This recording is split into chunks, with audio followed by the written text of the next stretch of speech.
ప్రియమైన సహోదరి సహోదరులకు ప్రభువు పేరిట వందనాలు.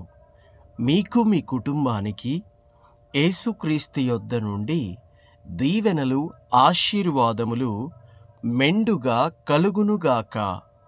ఈరోజు యేసుక్రీస్తు యొద్ద నుండి మీకు బంగారు మాట, దేవుని వాగ్దానము. ఎఫెసీయులకు రాసిన పత్రిక 4వ అధ్యాయము 15వ వచనము. ప్రేమ కలిగి సత్యము చెప్పుచు క్రీస్తు వలె ఉండుటకు మనమన్ని విషయములలో ఎదుగుదుము. But speaking the truth in love may grow up into him in all things which is the head even Christ. దేవునికి మహిమ కలుగునుగాక. మొదటిగా మనము ప్రేమ కలిగి ఉండాలి. ఏ విధంగా? దేవుడు నిన్ను ఏ విధంగా ప్రేమించుచున్నాడో అదే విధముగా మనము మనుషుల పట్ల ప్రేమ కలిగి ఉండాలి. దేవుడు మనల్ని ఎక్కువగా ప్రేమిస్తున్నాడు అనేది ఏ విషయంలోనో తెలుసా? మన పట్ల కృప చూపుచున్నాడు. చూసారా? ఆ విషయంలో. ఏ విషయంలో కృప చూపుచున్నాడు?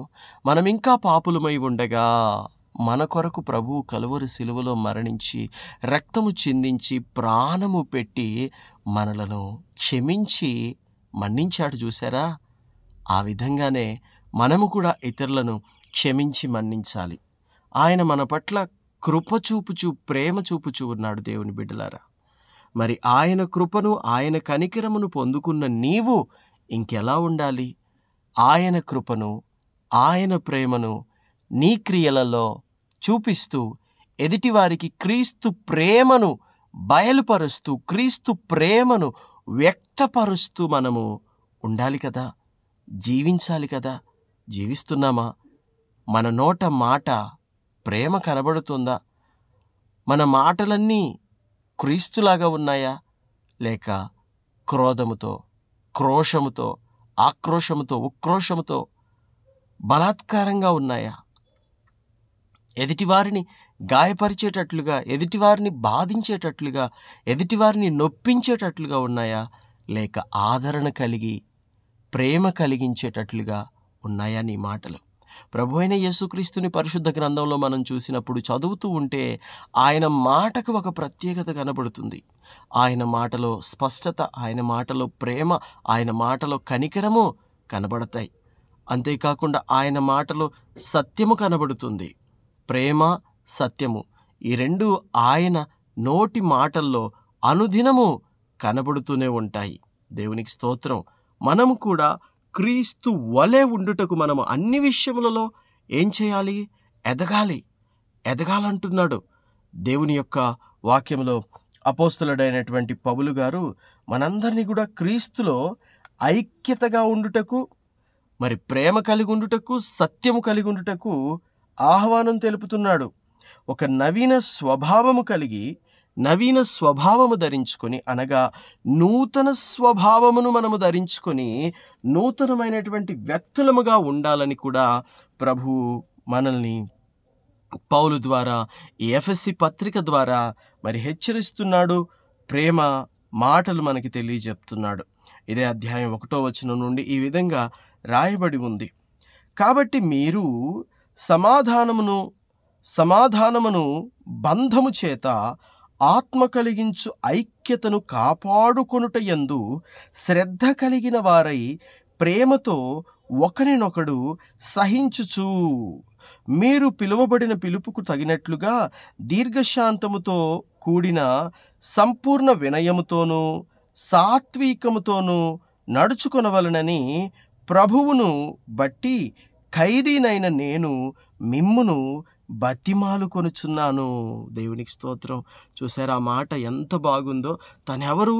బోధించేవాడు, గురువు స్థితిలో ఉన్నాడు, గురువు స్థానంలో ఉన్నాడు.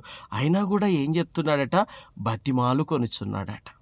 ఒక పెద్ద వ్యక్తి చిన్న చిన్న వాళ్ళను ఆత్మీయతలో అప్పుడప్పుడే ఆలు కూడా రాని వారిని, ఇంకా పాలు తాగే వయసులో ఉన్నటువంటి వారిని బతిమాలుకోవడం అంటే అది ఆత్మీయంగా చూసినప్పుడు ఎంత బాగుంటుంది నా ప్రియ సహోదరి సహోదరులారా. అది వినుటకైనను, చూచుటకైనను, అది కనుటకైనను మరి ఎంతో సంతోషకరమైనటువంటి మాటగా ఉన్నది. అవునండి, అధికారం ఉంది కదా అని ఆ అధికారాన్ని మనము దుర్వినియోగపరుచుకోకూడదు. ఆ అధికారాన్ని సద్వినియోగపరుచుకోవాలి. ఇంకా చక్కని మాటలతో, ఓర్పు కలిగి, సహనం కలిగిన మాటలతో మనము ఐక్యతను కాపాడుకునే వారముగా ఉండాలి. ప్రేమతో ఒకరిని ఒకరు సహించుకోమని వాక్యం చెప్తోంది. దేవునికి మహిమ కలుగునుగాక. ప్రేమతో ఒకరిని ఒకరము సహించుకోవాలట. దేవునికి స్తోత్రం. ఇంకా మనందరము కూడా ఒక్కటే శరీరమై ఉన్నామని ఇందులో రాయబడి ఉంది. శరీరం ఒక్కటే, ఆత్మయు ఒక్కడే. ఆ ప్రకారమే మా పిలుపు విషయమై ఒక్కటే నిరీక్షణ యందుండుటకు పిలువబడితిరి. ప్రభువు ఒక్కడే, విశ్వాసం ఒక్కటే, బాప్తిస్మము ఒక్కటే. అందరికీ తండ్రి అయిన దేవుడు ఒక్కడే. ఆయన అందరికీ పైగా ఉన్నవాడై అందరిలోనూ వ్యాపించి అందరిలో ఉన్నాడు. అయితే మనలో ప్రతివాని క్రీస్తు అనుగ్రహించు వరము యొక్క ప్రమాణము చొప్పున కృప ఇయ్యబడెను. దేవునికి స్తోత్రం. మనందరం కూడా ఒక్కటి దేవుని బిడ్డలారా. కుల భేదాలు మనలో ఉండకూడదు, మత భేదాలు మనలో ఉండకూడదు. క్రీస్తులోనికి వచ్చిన తర్వాత రంగు, వర్ణము, వర్గము, భాష, ప్రాంతము, భేదము ఇవేమీ ఉండొద్దు. క్రీస్తులో మనందరము కూడా ఒక్క తండ్రికి బిడ్డలై ఉన్నాం. ఆ తండ్రి మన దేవుడైన క్రీస్తు, మన ప్రభువైన క్రీస్తు. ఆయనలో మనం ఎవరమై ఉన్నాం? ఒక్కరమై ఉన్నాం. ఒక్కరమై ఉన్నాము గనుక ఒక్కరమై ఉన్న మనందరము ఒకే మాట ప్రకారం జీవించాలి, ఒకే మాట ప్రకారం నడుచుకోవాలి. భేదాలు మనలో ఉండకూడదు. దేవునికి స్తోత్రము. ఈ కొద్ది మాటలు దేవుడు దీవించునుగాక. ప్రార్థన. తండ్రి, మీకు వందనాలు. ప్రభువా, నీకే స్తుతులు, స్తోత్రాలు. అయ్యా, ఈ వాక్యం విన్న ప్రతి బిడ్డని కూడా ప్రేమలో, సత్యములో నడిపించండి. ప్రేమ కలిగి, సత్యము కలిగి, ఓర్పు సహనము కలిగి, మరి సమాధానమును ఓర్పుతో సహనముతో చెప్పుకుంటూ, ఒకరిని ఒకరము భరించుకుంటూ, క్రీస్తు వలె అనగా మీరు మమ్మల్ని ఏ విధంగా భరించారో, ఏ విధంగా ప్రేమించారో, ఏ విధంగా మీరు మమ్మల్ని నడిపిస్తూ వచ్చారో తండ్రి, అదే విధంగా మమ్మలందరినీ తండ్రి మీరు నడిపిస్తున్న విధానాన్ని బట్టి మీకు వందనాలు.